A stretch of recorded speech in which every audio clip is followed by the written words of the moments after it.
আসসালামু আলাইকুম। আজ আমি তৈরি করে দেখাবো চিকেন বটি কাবাব। রেস্টুরেন্টের স্বাদে ঘরেই কিভাবে সামান্য কিছু উপকরণ দিয়ে এই বটি কাবাব তৈরি করা যায় সেই রেসিপিটি আজকে আমি আপনাদের সঙ্গে শেয়ার করব।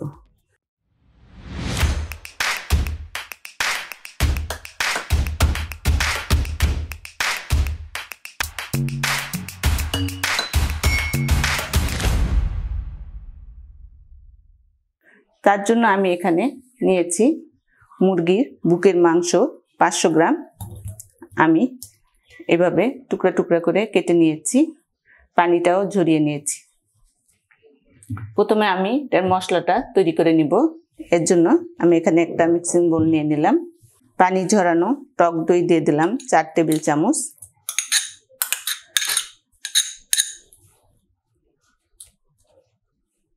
আদা রসুন পেস্ট নিয়েছিলাম 1 চামচ করে, সেটা দিয়ে দিলাম।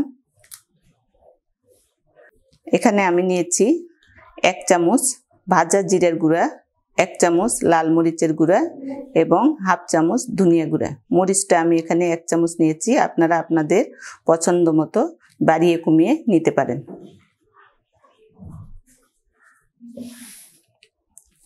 গরম মশলার গুঁড়া দিয়ে দিলাম 1 টেবিল চামচ।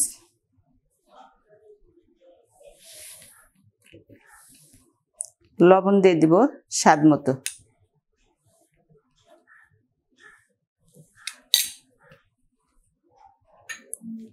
এখানে আমি 2 টেবিল চামচ বেসন একটু টেলে নিয়েছি, সেটা দিয়ে দিলাম। একটা লেবু থেকে স্লাইস করে 1 পিস নিয়েছি, লেবুটা দিয়ে দিলাম।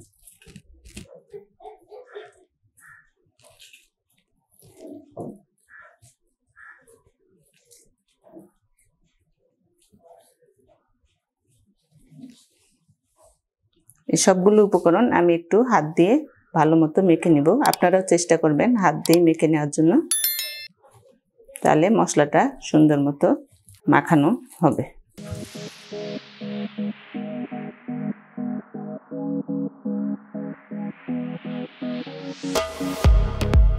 এখানে আমি ফুড কালার নিয়েছিলাম কালারের জন্য, আপনারা চাইলে নাও দিতে পারেন। এটা দিয়ে দিলাম। আর এখানে 2 টেবিল চামচ সরিষার তেল নিয়েছি। চেষ্টা করবেন সরিষার তেলটা দেওয়ার জন্য, এতে করে একটা ঝাঁঝালো টেস্ট আসে, যেটা খেতে খুব ভালো লাগে। এখন আবারও আমি সবগুলো উপকরণ ভালো মতো মাখিয়ে নেব।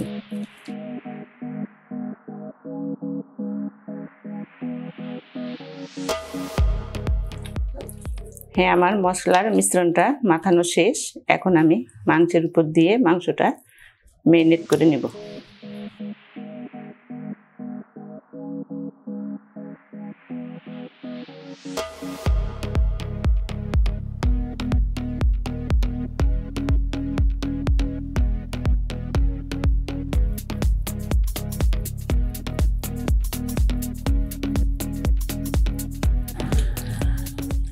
আমার মাংসটা ম্যারিনেট করা হয়ে গেছে। এখন আমি এটা রেখে দিব 2 ঘন্টার জন্য। আপনারা চাইলে ওভারনাইট রাখতে পারেন।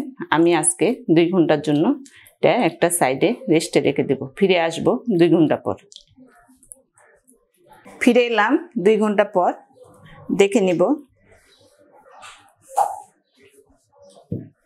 দেখতে পাচ্ছেন মশলার সঙ্গে কত সুন্দর মাংসটা ম্যারিনেট হয়ে গেছে।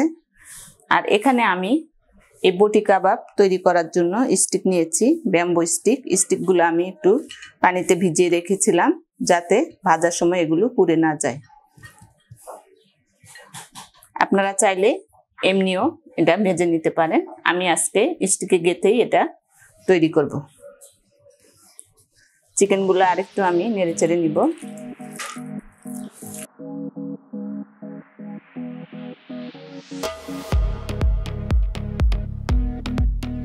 মিষ্টিগুলো আমি একটা টিস্যু পেপার দিয়ে পানিটা মুছে নিচ্ছি।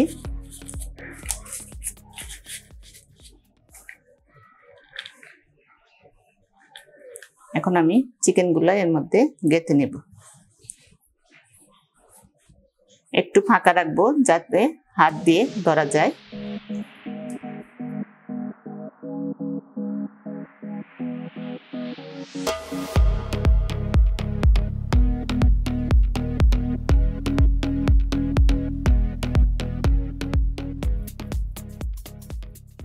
ভালো মতো চেপে চেপে দিবেন। হ্যাঁ, আমার একটা স্টিক গাঁথা শেষ। এভাবে আমি বাকি স্টিকগুলোও গেঁথে নেব। হ্যাঁ, আমি বটি কাবাবগুলো ভেজে নেওয়ার জন্য চুলায় একটা প্যান বসিয়ে দিয়েছি। প্যানটা আমি 2-3 মিনিট একটু হাই হিটে জ্বালিয়ে নিব। তারপরে আমি বটি কাবাবগুলো এর মধ্যে ভেজে নেব। এর জন্য আমি এখানে 3 টেবিল চামচের মতো তেল দিয়ে দিলাম। আপনারা চাইলে বাটার ঘি দিয়েও ভাজতে পারেন। আমি এখানে রান্নার তেলেই ভাজবো। তেলটা আমি একটু চারদিকে ব্রাশ করে নেব।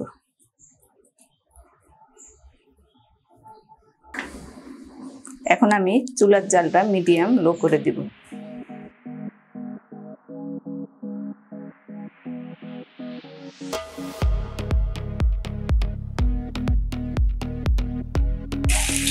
চুলার জালটা আমার মিডিয়াম লোতে আসছে। আমি একটা করে পিস 30 সেকেন্ড করে ভেজে নিব। তারপরে আমি উল্টিয়ে দিব।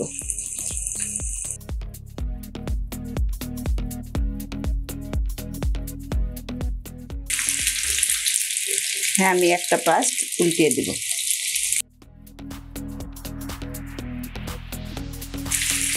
এখন আমি ঢেকে দিব না, কারণ ঢেকে দিলে এই মাংস থেকে অনেক পানি ছেড়ে দিবে। তাই আমি 2-3 মিনিট এটা ভেজে নেওয়ার পর তারপরে আমি ঢেকে দেব।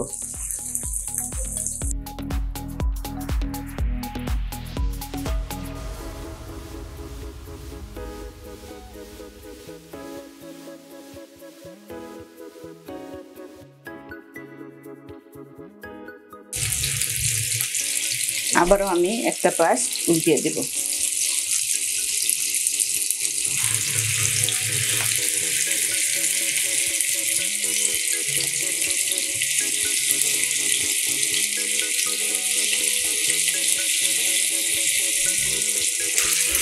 হ্যাঁ, আমার চতুর্পাশ ভাজা হয়ে গেছে। এখন আমি সিদ্ধ হওয়ার জন্য একটু ঢেকে দিব। একটু দেখে নিব, একটু পানি ছেড়ে দিয়েছে। আমি আবারও উল্টিয়ে দিব।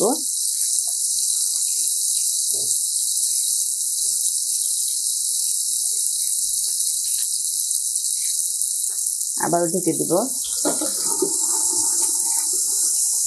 আবারও আমি একটু দেখে নিব।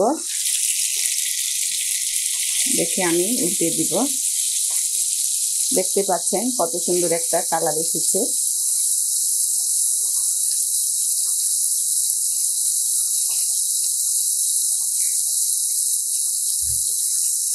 ঢেকে দিব আবারও 2 মিনিটের জন্য। আবার একটু দেখে নেব।